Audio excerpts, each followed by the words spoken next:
Convidar os amados à leitura da Santa Palavra de Deus, que está escrita em 1 Reis, capítulo 19. Nós vamos ler os versos 8 e 9 e o verso 14 a 16. É interessante que no domingo eu estive aqui pela manhã e o pastor disse, quando terminou a mensagem, falando sobre o profeta Jonas, ele disse: à noite nós vamos falar sobre outro profeta. E ele citou uma frase, e eu já pensei, eu disse, ele vai falar de Elias, não é possível. E quando chegou de noite, aí eu fiquei na dúvida, né? Será que ele vai falar do texto que eu já tenho escolhido para quarta-feira? Aí ele leu primeiro o início do capítulo 19, eu digo, não, ele leu o início, então... Então nós vamos ler a palavra de Deus. Diz assim, 1 Reis, capítulo 19, versos 8 e 9, e versos 14 a 16, que diz assim: levantou-se, pois, comeu e bebeu, e com a força daquela comida, caminhou 40 dias e 40 noites até Horebe, o monte de Deus. Ali entrou numa caverna, onde passou a noite, e eis que lhe veio a palavra do Senhor, ele disse: que fazes aí, Elias? Verso 14, ele respondeu: tenho sido em extremo zeloso pelo Senhor dos Exércitos, porque os filhos de Israel deixaram a tua aliança, derribaram os teus altares e mataram os teus profetas à espada. E eu fiquei só, e procuram tirar-me a vida. Disse-lhe o Senhor: vai, volta ao caminho para o deserto de Damasco, e em chegando lá, unge Azael, rei sobre a Síria. A Jeú, filho de Nissim, ungirás rei sobre Israel, e também Eliseu, filho de Safate, de Abel Meolá, ungirás profeta em teu lugar. Senhor nosso Deus, amantíssimo Pai, exaltado e glorificado seja o santo e bendito nome do Senhor para todos sempre. Agradeço nesse momento pela tua palavra, e que o Senhor, com teu Santo Espírito, esteja trabalhando em nossos corações, falando profundamente, movendo o coração nessa noite para a tua santa palavra. Suplico que o Senhor me use simplesmente como um vaso em tuas mãos. É o que eu te suplico, em nome de Jesus. Amém. Sai da caverna. Dando um resumo dessa leitura sobre Elias, aqui ele busca responder uma pergunta de Deus, se justificando. Amados, pensa um pouco. Falta de fé, falta de oração, falta de buscar ao Senhor, falta de ter encontro com Deus, falta de ter comunhão com Deus, falta de leitura bíblica, justifica? Não tem justificativa quando alguém nega a fazer uma dessas coisas como cristão. O cristão, ele tem que ter fé. O cristão, ele tem que orar. E Tiago diz que precisa orar com fé. O cristão, ele tem que estar buscando o Senhor em todo o tempo.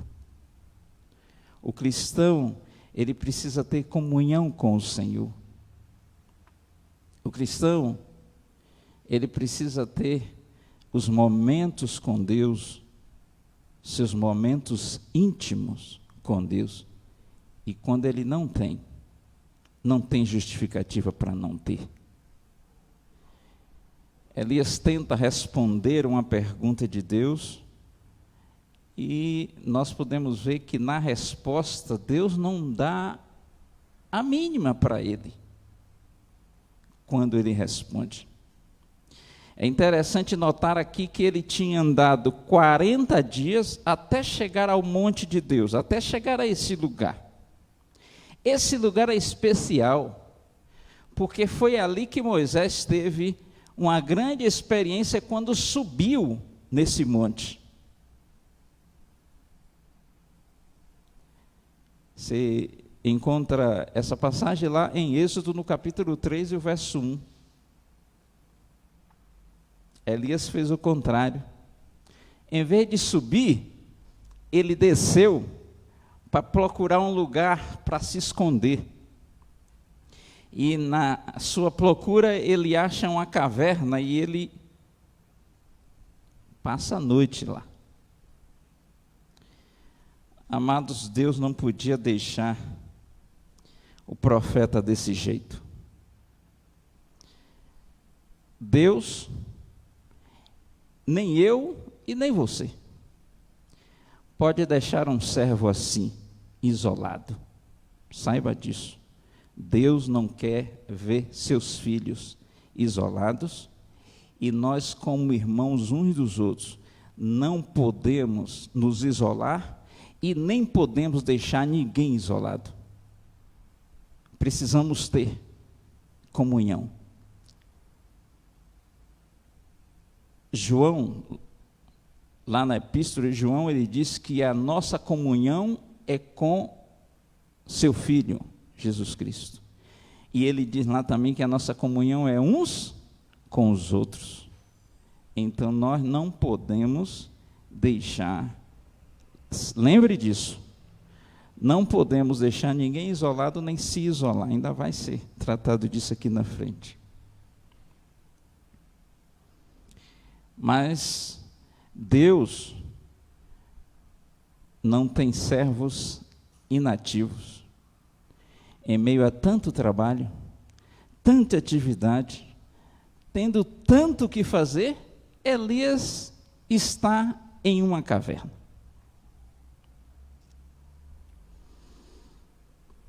Amados, ainda hoje encontramos quem vive assim, sem servir. Por esse motivo, Deus pergunta para Elias: o que fazes aí, Elias? Amados irmãos, talvez Deus está perguntando para alguém nessa noite: onde você está? Talvez Deus está falando o seu nome e perguntando: o que fazes aí? Você poderia tirar o nome de Elias e coloca o seu, quem sabe? Deus perguntando: o que você está fazendo? Onde você está? Deus não consegue olhar para nós, olhar para um servo seu e ver ele parado. Deus quer sempre nos usar. Deus quer nos ver sempre em atividade na obra do Senhor. Você pode estar ativo em qualquer lugar. Você pode ser instrumento de Deus em qualquer momento. Você pode ser instrumento de Deus no seu trabalho, dando testemunho de Deus. Você pode ser instrumento de Deus quando você está fazendo compras. Você pode ser instrumento de Deus quando você está dentro de um transporte. Deus quer nos usar em qualquer lugar, a todo momento. Não tem momento específico. Trabalho tem. A seara é grande e tem muito o que fazer. Elias estava ali, sem servir. E é interessante notar uma coisa. Na parábola dos trabalhadores da vinha, o dono da vinha, é interessante ali aquela parábola, porque o dono da vinha, ele passou o dia todo contratando trabalhadores. Lá na parábola, diz que ele saiu às 9, às 8, às 9, às 12, às 14, às 15. Está lá no livro de Mateus, no capítulo 20, essa parábola de Jesus, que Jesus citou. E por último ele saiu lá às 5 horas da tarde, era mais ou menos 5 horas da tarde, estava faltando 1 hora para terminar o serviço, e ainda ele achou alguém lá na praça, sentado, sem ter o que fazer, Vamos ler aí esse texto aí de Mateus no capítulo 20, verso 6 e 7, quando ele sai pela última vez, para ver se tinha ainda alguém sem ter o que fazer, que tivesse passado o dia ali sem ter o que fazer. Então no verso 6, diz aí, do capítulo 20, e saindo por volta da hora 1/10, encontrou outros que estavam desocupados e perguntou-lhes: por que estiveste aqui desocupado o dia todo? Responderam-lhe: porque ninguém nos contratou. Então lhes disse ele: ide também vós para a vinha.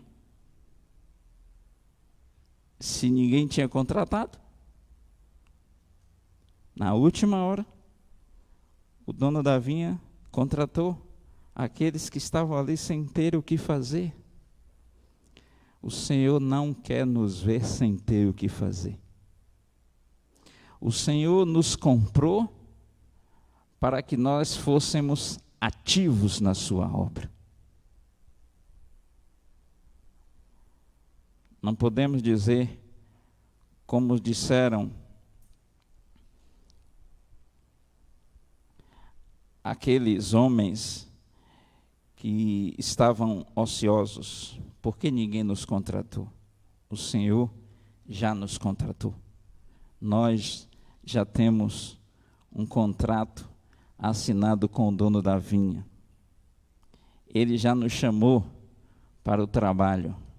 Tem um hino no cantor cristão que diz: mãos ao trabalho, ó crente. Hino 419, fala de trabalho, não é? Então, amados, agora, por que sair? Por que sair? Por que Elias sair do lugar onde ele estava? Se Deus podia simplesmente falar a Elias lá onde ele estava. Para Deus não tem impossível. Para Deus o homem não se esconde. E lembra que Elias estava fugido. Elias estava corrido. Elias foi ameaçado e ele fugiu. Deus não podia falar com Elias? Podia. Mas ele deu uma ordem que nós temos aí no verso 11, quando ele diz: sai e põe-te neste monte perante o Senhor.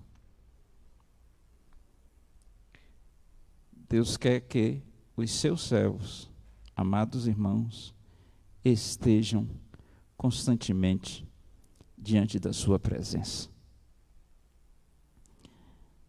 Por que sair? Primeiro, sair para encontrar com Deus. O encontro com Deus, amados, é lugar de comunhão. É com Deus que nós somos encorajados. Encorajados para sermos úteis nas suas mãos. Deus quer nos usar. E é possível, ou só é possível, ser usado quando estamos diante do Senhor. Só é possível ser usado quando nos encontramos com o Senhor. Só é possível ser usado quando estamos na sua presença permanentemente. Elias estava fugido, estava longe do Senhor, e o Senhor pediu que ele saísse de um lugar onde ele estava. Sai desse lugar. Interessante. Sai da caverna, porque aí é lugar de medo. Elias, com medo, encontrou abrigo, refúgio na caverna. Esqueceu que Deus é refúgio e fortaleza. Está lá no Salmo 46. Interessante que Elias estava a 300 quilômetros dos seus inimigos. 300 quilômetros do lugar que foi ameaçado. Mas ele estava com medo. Olha o que ele diz, aí no finalzinho do verso 14. Buscam a minha vida, buscam tirar a minha vida.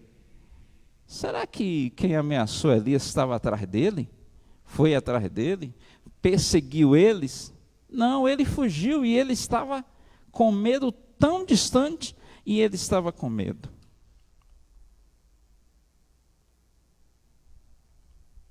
Provérbio, no capítulo 1, e o verso 33, o sábio Salomão, ele fala não de medo, mas de temor. Ele diz assim: mas o que me der ouvido habitará seguro, tranquilo e sem temor do mal. Quem dá ouvido ao Senhor tem segurança, tem tranquilidade, e o mal não lhe atinge. Sabe? Quando a gente olha para Jó, sofrendo todo aquele mal, ele passou até uma ideia de que não estava sofrendo. Porque a resposta de Jó para sua mulher, ele disse: recebemos o bem do Senhor, não poderia receber o mal? Para Jó, diante do que ele conhecia e diante do que nós conhecemos, Tiago diz que toda boa dádiva e todo dom perfeito vem do alto, do Pai das luzes, onde não há mudança nem sombra de variação. Então, de Deus vem todas as coisas boas. Por isso que o sábio Salomão está dizendo que quem dá ouvido habita em segurança, vive tranquilo e não teme o mal, porque está com o Senhor. E isso, irmãos, o medo é uma realidade no escrito de Isaías, no capítulo 2 de Isaías, e o verso 9, olha o que o profeta diz aqui: com isso a gente se abate e o homem se avilta, portanto, por não lhes perdoardes. O medo passa a ser uma realidade quando alguém não acredita, perde um pouco da fé. E um escritor ele disse que quando o medo chega, a fé sai correndo. Onde tem medo, não tem fé. Aquele medo que tem um medo natural, que é o medo da sobrevivência. A criança nasce com ela, com medo, um medo que não permite que a gente nos acidente em alguma coisa, a gente somos precavidos, mas tem um medo que alguém fica como se fosse algo que lhe aterroriza, ele fica quase com trauma por causa do medo. Era esse medo que Elias estava aqui e que às vezes encontra alguns de nós. A situação que nós vivemos hoje. Eu vi muita gente que tremia de medo. Eu tive que encorajar muitas pessoas que ficavam numa preocupação exagerada. Pode ter certeza que precaução não é medo. Medo é muito além do que precaução. Nós podemos nos precaver de muitas coisas, tomar cuidado com muitas coisas, com algumas enfermidades, ter alguns cuidados, isso não se tira de se ter, precisa se ter cuidado, mas o medo faz com que você perca a fé. Faz com que até o sistema humano fica debilitado por causa do medo. E Elias, com medo, esqueceu do Senhor. A fé, nem parecia que aquele homem tinha enfrentado 450 profetas de Baal e tinha vencido esses profetas. Nem parecia aquele homem. Agora, totalmente diferente. Sai da caverna, porque caverna é lugar de morte. Deus não fica em lugar de morto. Deus é Deus de vivo e não do morto. Gênesis mostra isso. Lá no capítulo 23 de Gênesis, verso 20. Caverna é lugar de morto. É lugar de enterrar alguém. Naquela época, isso acontecia muito. Era quase uma realidade geral. Então, Gênesis, no capítulo 23, olha o que diz aí o verso 20. E assim, pelos filhos de Et, se confirmou a Abraão o direito do campo e da caverna que nele estava, em posse de sepultura. Caverna é lugar de sepultura. O homem de Deus, o servo de Deus, tem vida. E Jesus veio para nos dar vida e vida em abundância. 4, sai da caverna, porque a caverna é lugar de escuridão. Podemos ver no verso 9 o que aconteceu com Elias. Diz lá que ele andou, caminhou e chegou lá. Interessante, né?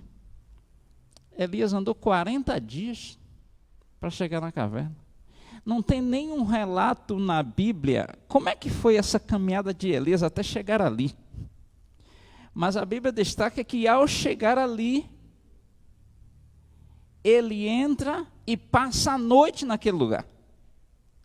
Mas ele não passou várias noites, mas a Bíblia não destaca durante a caminhada. Talvez Elias não parou durante a caminhada, ou talvez Elias deva ter subido em algum pé de pau para passar uma noite, mas ela destaca que ali ele entrou e passou a noite ali. E você sabe, né? Noite é escura, e como era escura as noites nos tempos passados. Então, ele não podia ficar no lugar escuro para contemplar a presença de Deus. Por isso que Deus manda ele sair de lá. Sai da caverna. Caverna é lugar de escuridão. E Jesus disse o quê? Eu sou a luz do mundo. Quem está em Jesus está em luz, enxerga o caminho. Sai da caverna, porque a caverna é lugar de solidão. Solidão. Verso 14. Quando Elias responde a Deus, ele diz no final: eu fiquei só. Um lamento. Que decepção. E quantas vezes nós encontramos alguém sentindo assim? Amados, isso é muito sério. Nós encontramos pessoas que às vezes ela diz assim: me deixa eu só, eu quero ficar só. Você não já encontrou alguém assim? Elisa estava dizendo: olha, Senhor, eu estou só, eu fiquei só, por isso que eu me isolei num canto para uma realidade. Ficou dentro da caverna, sozinho. E lá ele estava chorando, lá ele estava se lamentando, a ponto de ele chegar à presença de Deus e fazer o mesmo lamento. Olha, destruíram todos os teus profetas, eu estou sozinho, eu sobrei sozinho, não tem mais ninguém. Tem duas lições para aprender aqui. Uma para nós e uma para quem está nessa situação. Para nós. Quando o irmão souber que alguém está assim, busque fazer companhia. Não deixe ele ficar sozinho. Não deixe ele ficar sozinho, que é perigoso. Busca encontrar um espaço para estar com ele. Quantas vezes nós vamos visitar alguém que está lá sozinho no cantinho e ele fica agradecido imensamente porque foi visitado? Quantas vezes? Você já passou por isso? Já experimentou isso? De visitar alguém e ele agradecer porque você apareceu lá? Não deixe alguém sozinho. E para quem está assim, se você se sentir assim, busque ajuda. Tem sempre alguém que pode te ajudar nessa solidão, mas não fique na solidão.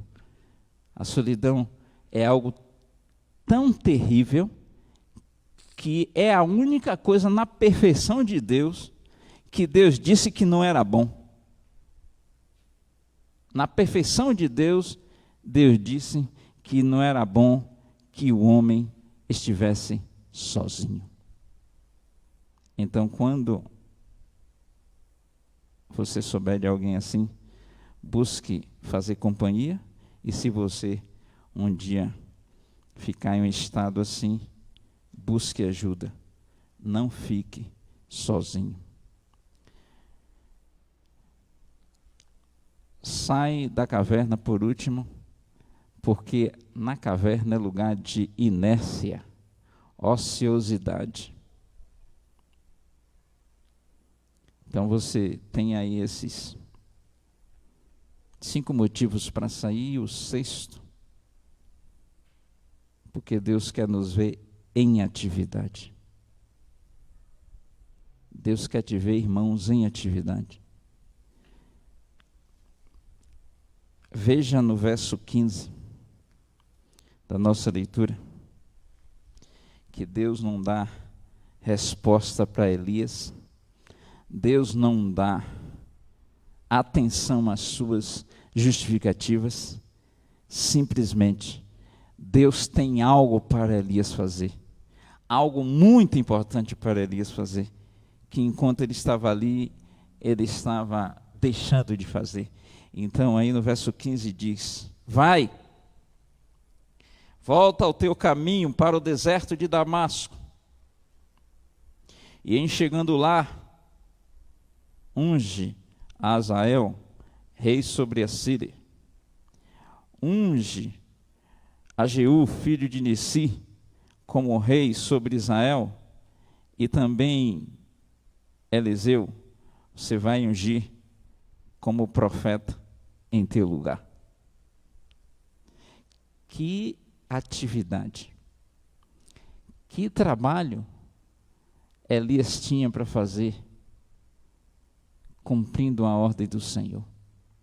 Realmente Elias recebeu a ordem, uma ordem inquestionável, ele não questionou, ele só tentou se justificar, mas aqui ele obedece inteiramente, porque era uma atividade honrosa para o profeta. E Deus estava lhe dando atividades especiais, ungir rei, ungiria 2 reis, e ele ia ungir Eliseu como seu substituto. Deus já estava mostrando aqui, você vai ungir Eliseu como profeta em teu lugar. Tinha algo na frente que Deus ia fazer com Elias, e ele já teria que deixar alguém lá. Irmãos, qual é a sua atividade? Talvez Deus está chamando você para preparar alguém para lhe substituir na sua atividade, porque Deus tem outra atividade para você. Deus tem algo precioso para você realizar na sua obra.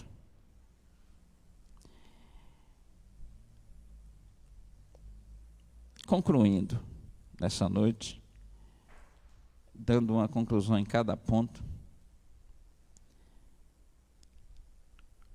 eu posso dizer aos amados irmãos, os amigos que estão nos ouvindo, como amável é a presença do Senhor, é tão profunda que nós devemos agir como Davi. Davi disse: como suspira a minha alma pela tua presença. Como suspira por ter constante encontro com o Senhor. Irmãos, como é maravilhoso quando nós nos encontramos na presença do Senhor. Como é maravilhoso quando nós meditamos na palavra do Senhor e o Espírito Santo do Senhor nos revela mais da sua palavra. Nos revela mistério que nós temos dentro da palavra. Isso é importante. Nós não podemos ficar isolados se nós podemos estar diante da presença do Senhor. Não podemos ficar sozinhos se nós temos a companhia do Senhor. Por que ficar sozinho?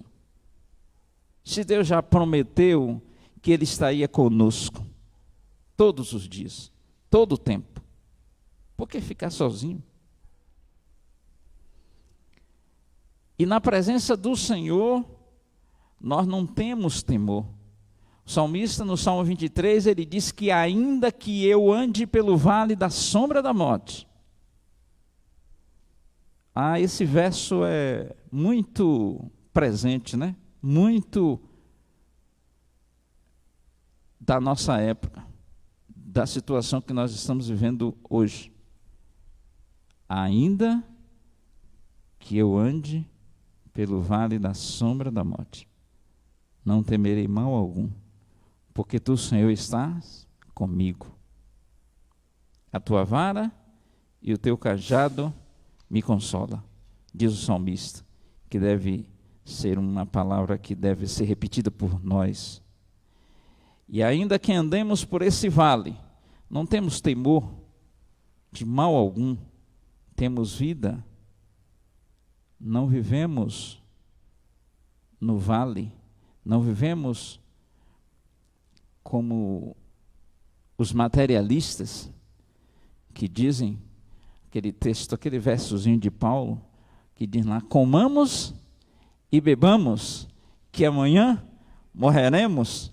É uma ideia materialista, é uma ideia de alguém que não tem um amanhã, não tem futuro, e ele faça tudo o que precisa fazer, porque amanhã morreremos. Amados, o servo de Deus pensa o contrário. Você pode até fazer a primeira parte do verso. E Paulo diz também que quer comais, quer bebais, ou façais outra qualquer coisa, faça para a glória de Deus. Por quê? A glória de Deus é a nossa visão, deve estar focada na glória de Deus, em fazer para a glória de Deus, e que um dia nós vamos estar diante da glória de Deus. Deve ser nossa visão. Então, servo de Deus, ele pode até se preparar, faz parte de questão material, humanamente falando, mas servo de Deus não fala de morte, porque a morte de Cristo aniquilou a morte. E nós vivemos com Cristo, e com Cristo nós temos vida eterna. Então não fala de morte. Não podemos estar em lugar de morte. Nós estamos há um mês, daqui a um mês, eu não sei como é aqui,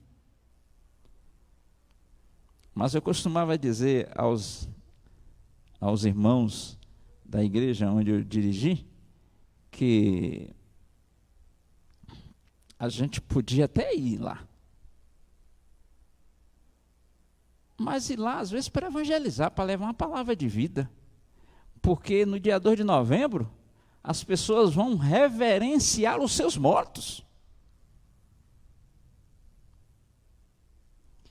Eu tenho 3 meses que perdi meu pai, e quero, quando ir lá na Bahia, eu ir lá no lugar, é um lugar onde eu já tinha ido, mas não para reverenciar, só para ir lá uma vez, quem sabe.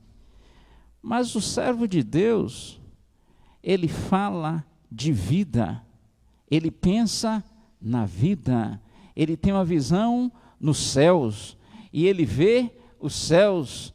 É interessante que quando Estevão estava sendo morto, ele viu a morte? Não, diz que ele viu o céu aberto, e ele via Jesus à direita de Deus Pai. O servo de Deus, ele vê os céus abertos. Ele vive na presença de Deus. Ele vive em constante comunhão com Deus. E assim ele não vive sozinho. Ele não vive na escuridão. E ele não vive sem atividade. Amados irmãos, não existe servo de Deus sem atividade. Todo servo de Deus, ele é ativo na obra do Senhor. Ele tem uma missão a cumprir na obra do Senhor. E enquanto ele está aqui vivo, enquanto está tendo vida dada por Deus, enquanto ele tem fôlego, enquanto ele respira, ele é instrumento na mão do Todo-Poderoso. Ele leva a palavra de vida para alguém.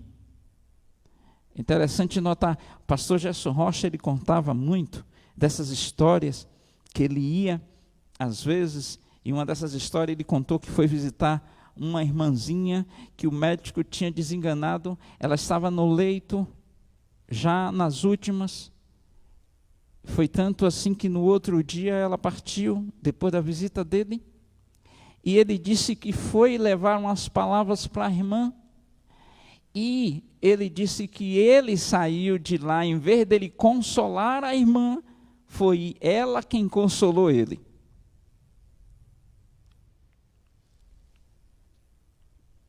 O que é isso? É alguém que está na presença de Deus e vivendo, olhando para cima, olhando para a sua morada, olhando para a sua futura vida que vai acontecer na presença do Senhor. Por isso, amados, finalizo com a última palavra que Deus disse para Elias, diante daquele desespero que Elias estava, diante daquele medo e diante do isolamento que ele estava, Deus dá um consolo para Elias. Elias, eu também conservei, no último verso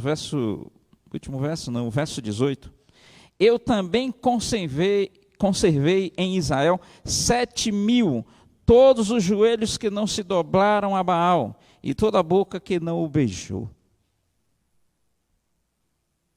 Você nunca estará sozinho. O servo de Deus nunca pode dizer que está sozinho. Porque primeiro ele tem Deus. Se tem Deus, você não está sozinho. E segundo, você tem os irmãos. Nós vivemos em uma comunhão, uma família, a família de Deus. Essa família, ela é unida, ela é coesa, ela sempre está dando a mão um ao outro. Ela não vai deixar, se você estiver passando uma situação difícil, você tem uma família, você pode contar com essa família. Eu tenho certeza. Eu fico, quando eu entro aqui, eu lembro da irmã Giovana. Quantas orações foram feitas por ela?